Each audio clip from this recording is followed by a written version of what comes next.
मंडळी नमस्कार. आपण शिरोळ तालुक्यातील आलास या ग्रामपंचायत ठिकाणी आहे आणि आलास ग्रामपंचायत ठिकाणी अनेक सुखसुविधाचा बोजवरा होताना आपल्याला दिसत आहे. शिरोळ तालुका प्रतिनिधी लोणारी टाइम्सचे अतिक पटेल यांचा फोन आला काल की असा आलासमध्ये अनेक नागरिकांच्या सुविधा व्यवस्थित ग्रामपंचायतकडून पुरवल्या जात नाहीत. मग त्यात आरोग्य आहे, शिक्षण आहे, रोजीरोटीचा प्रश्न आहे, स्वच्छतेचा प्रश्न आहे. त्या संदर्भात त्यांचा फोन आला म्हणून आम्ही आज सकाळी पुन्हा आलास या ग्रामपंचायत ठिकाणी आलेलो आहोत. तर आलास ग्रामपंचायतला इथले जे सामाजिक कार्यकर्ते आहेत सुनील सहदेव शिंदे यांनी एक अर्ज केला होता. अर्जाची तारीख बघा काय, 20/11/2025 चा अर्ज आहे. म्हणजे नोव्हेंबर महिन्यामध्ये अर्ज केलेला आहे 20 तारखेला. आज जवळजवळ या अर्जाला 4 ते 5 महिने होऊन गेलेले आहेत. याच्यावर दखल सध्या घेतली नाही आणि ग्रामपंचायतचा शिक्का आहे. असं नाही की हा अर्ज साधा आहे, नागरिकांच्या सह्या आहेत, नाव आहेत आणि तर ग्रामपंचायतचा शिक्का आहे. यांची मागणी काय आहे की या वस्तीमध्ये जी 100 कुटुंब राहतात त्या कुटुंबाच्या आरोग्याला धोका निर्माण होतोय. कारण का इथल्या जी स्वच्छताचा विभाग आहेत, मग गटारीची स्वच्छता असेल, रस्त्याने वगैरे पडलेला कचरा असेल, कचरा उठावाची स्वच्छता असेल आणि ती होत नाही. 3-3, 6-6 महिने होत नाही. ग्रामपंचायतचे सरपंच असतील, उपसरपंच असतील किंवा ग्रामसेवक जे सरकारी अधिकारी म्हणून नेमले जातात, ग्रामसेवक हे सगळे नक्की ग्रामपंचायतमध्ये झोपा काढण्यासाठी येतात का, हाच प्रश्न या निमित्ताने उपस्थित होतो. थेट आपण नागरिकांच्या पर्यंत जाऊया आणि त्यांना प्रश्न विचारूया. सगळ्यात पहिला तुमचं नाव काय सांगा. मनसूर. इथंच राहताय काय इथली स्वच्छतेची काय परिस्थिती आहे? स्वच्छतेची परिस्थिती म्हणजे इथं गटर काढले येत नाहीत. ते आमचं हे गटर केलं आमच्या घराजवळ ना, एकाच घराचं पाणी पास होत नाही. हे पाईप घातलं तडावर आणि घाण बी काढायला येत नाहीत, काय नाही. किती महिने झाले स्वच्छता गटरीच्या? 4 वर्ष झालं आलेच नाहीत स्वच्छता. आलंच नाही. मग घरपळा पाणीपट्टी भरता का नाही हा, तुम्ही? वर्षाला भरतो. मग त्यांना प्रश्न विचारत नाही तुम्ही? घरपळा पाणीपट्टी नेताय, गेलं की काढायला येतो म्हणतात आणि तिकडेच गप्प होतात. 4 वर्ष झालं ना तुम्हाला, 2 वर्षाचा अनुभव आहे आधीचा. 3ऱ्या वर्षी तर निदान आपण घरपळा पाणीपट्टी भरू नये स्वच्छता केल्याशिवाय. अधिकार नाही आपला जनतेचा, नागरिकांचा. काय ते त्यांचं पाठ लागायचं का काम बघायचे आम्ही. सत्ता कुणाची आहे ग्रामपंचायत मध्ये? काय ते सचिन दानोळे. सचिन दानोळे कुठल्या नेत्याचे आहेत ते? ते सोसायटी कुठला इथं नेता येतोय तालुक्याचा? तालुक्याचा नेता इथं यड्रावकर. यड्रावकरांच्या गटाची सत्ता आहे इथं. बर ठीक आहे, यड्रावकर गटांची सत्ता आहे. खरं तर दुर्दैवी म्हणावं लागेल. तुमचं नाव काय? शमशाद. बर काय तुम्ही घरामध्ये काम करत असता, खरं तर महिलांना संसाराचा गाडा हाकावा लागते, स्वच्छता वगैरे सगळी घरची स्वच्छता करून मुलाबाळांना शिक्षणासाठी सध्या वेळ द्यावा लागते. तर इथली जी परिस्थिती बघितली मी आता, गटारी स्वच्छता होत नाहीत वेळेत. काय विषय आहे? विषय म्हणजे काय, आता आम्ही गटर काढाय भरली आहे म्हटल्यावर गटर काढाय या म्हटलं की नाही, तिने येतच नाही. आणि आलं पण एक 5 मिनिटं काढल्यावर करतात, तिथं बसतात. तिने वयस्कर आहे तो त्यांनाच होतच नाहीये. हा, काढल्यावर करतात, बसतात आणि तिने जरा मोठं काढून जातात. आणि ते हाय तशी गटर भरलेलीच आहे. सगळं वरण येतं इथं तुमचंय आणि आम्हाला ढासांचा, मच्छरांचा एवढं फार त्रास आहे. कोण इथं पावडर मारायला येत नाही, कोण लक्ष देत नाही. मग ही गटारी स्वच्छ करतंय कोण? मग बाकीची काय आमची मालकं करतात, हिनी करतात, ते बघा हिनी करतात. काय कायम काठी घेऊन ढकलाव, नाहीतर काय तर काट्या घेऊन काढावं, ही माणसं करतात. दुसरी कोण येत नाही. बर तुमचं काय नाव मावशी? माझे ज्वेला.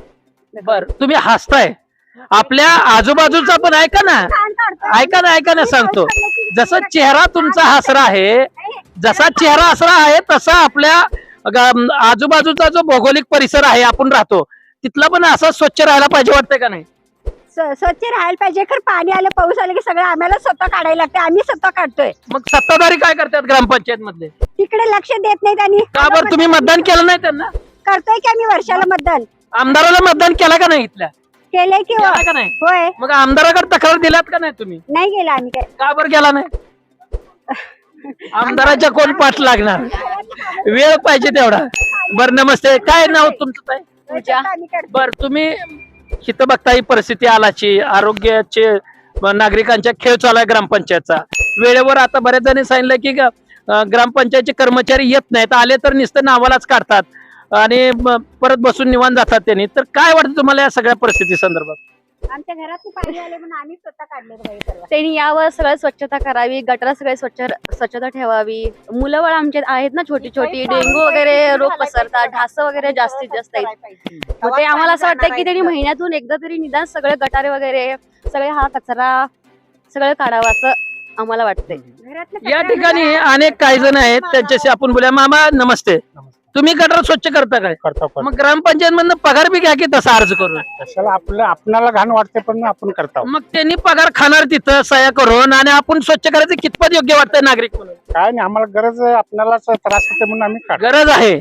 मतदानाला जाता का नाही? जातो की. आपण मतदान केल्यामुळं तिथल्या नेते मंडळीच्या पदाधिकाऱ्यांना, तिथल्या उमेदवारांना मतं मिळतात, विजयी होतात, आणि ग्रामपंचायत मध्ये 5 वर्षे बसून काढतो म्हणतात, हा. काय करायचं? काढतो म्हणतात, पण काढत नाही. काढत नाही. त्याला मग येणाऱ्या ग्रामपंचायतला निवडणुकीला मतदान करणार का तुम्ही?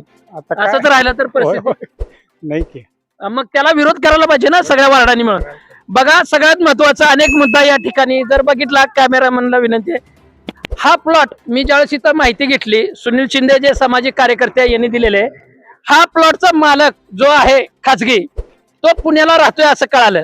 आणि त्याच्या प्लॉट मध्ये इथं घाण जी कोण इथली नागरिक असतील त्यांनी टाकत आहेत. घाण म्हणजे काय, शेण वगैरे असं आहे, कचरा आहे, आणि तिथनच गटरीतीन गटर इकडे उंच असल्यामुळं किंवा गटर पुढे पॅक आहे, स्वच्छता केली नाही, पाणी इथंच मुरतंय. त्याच्यामुळे इथल्या जी नागरिक आहेत 100 कुटुंब, यांच्या जीवाला धोका आहे, आरोग्याला धोका आहे. लहान लहान मुलं आहेत, शाळेत जाणारे विद्यार्थी आहेत, यांच्या जीवाला धोका आहेत. नक्की ग्रामपंचायत असती कशाला? का नुसतं स्वच्छतेचा दिंडोरा पिटवायचा, जाहिरात करायची, आणि त्याच्यावर लाखो रुपये खर्च करायचं, आणि गावात बघितलं तर सगळीकडेच घाणीचं साम्राज्य. खरं तर मी मगाशी माझ्या मागच्या बाजूला रस्ता आहे, औरवाड मधनं आलासकडे येत असताना अनेक ठिकाणी कचरा या आलास ग्रामपंचायतच्या जागोजागी रस्त्याला, मेन रस्त्याला, डांबरी रस्त्याला पडलेला आहे, आणि त्याची दुर्गंधी सुटलेली आहे. मला सध्या वाटलं आलासमध्ये एवढं घाणीचं साम्राज्य खरंच आहे की काय, कारण का परत दुसऱ्या ठिकाणी आलो आलासमध्ये, इथं घाणीचं साम्राज्य आपल्याला दिसत आहे. खरं तर मोकळ्या प्लॉटचं सध्या भुईभाड ग्रामपंचायत घेते, बिल्डिंग बांधली त्याचा कर ग्रामपंचायत घेते. मग ग्रामपंचायत ही स्वच्छता का करत नाही, किंवा ज्यांनी कोणी टाकतात त्यांना नोटिसा का काढत नाही? का मर्जीतला आहे म्हणून नोटिसा निघत नाहीत का या प्लॉटवरच्या जी कोण घाण करतात ते व्यक्तींना?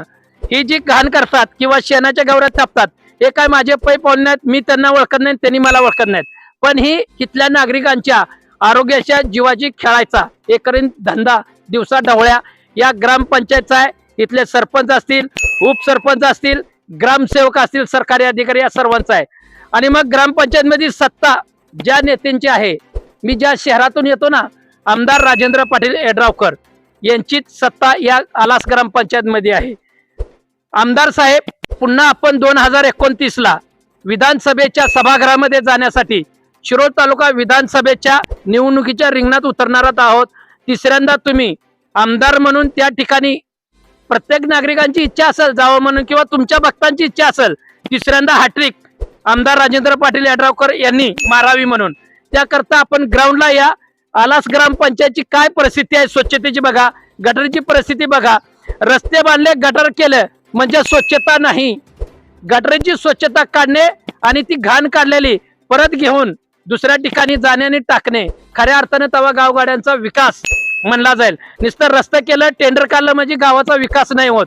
त्याच्यावर सध्या ग्राउंडला येऊन बघितलं पाहिजे व्यवस्था काय. तुमचे सरपंच स्वतः या ठिकाणी आहेत, त्यांनी सांगतात आमच्याकडे कर्मचारी नाहीत, आणि जे कर्मचारी आहेत ते वयस्कर आहेत. त्यांना किती एक गटर काढायला धाप लागत असेल त्या वयस्कर कर्मचाऱ्यांना. आम्ही त्या कर्मचाऱ्यांना काय बोलू शकत नाहीत आमच्या बातमीच्या माध्यमातून. याचा विचार आमदार म्हणून आपण करावा. याचा विचार तुम्ही ज्या उमेदवारांना इथं सरपंच म्हणून निवडून दिलंय ना तुमच्या आघाडीकडून, त्या सरपंचांना सदा तुम्ही तसं डायरेक्शन सांगावं. आणि आलास ग्रामपंचायतचा जो भौगोलिक दृष्टिकोनचा विकास आहे, तो विकास कसा पारदर्शक आणि स्वच्छता होईल याकडे आपण आमदार म्हणून लक्ष द्यावं. कारण का आरोग्याशी जनतेच्या तुमचेच सत्ताधारी जे बसलेले आहेत आलास ग्रामपंचायत मध्ये, ग्रामसेवक, ते सुद्धा यामध्ये सहभागी आहेत. त्याच्यामुळे कुठेतरी याचा विचार करावा, अन्यथा येणाऱ्या काळामध्ये हे मतदारच एक दिवस मतदानावर बहिष्कार टाकतील. विजय दंगेकर, लोणारी टाइम्स, आलास. आमच्या चॅनलला सबस्क्राईब करा, लाईक करा, शेअर करा व बेल आयकॉनला क्लिक करा.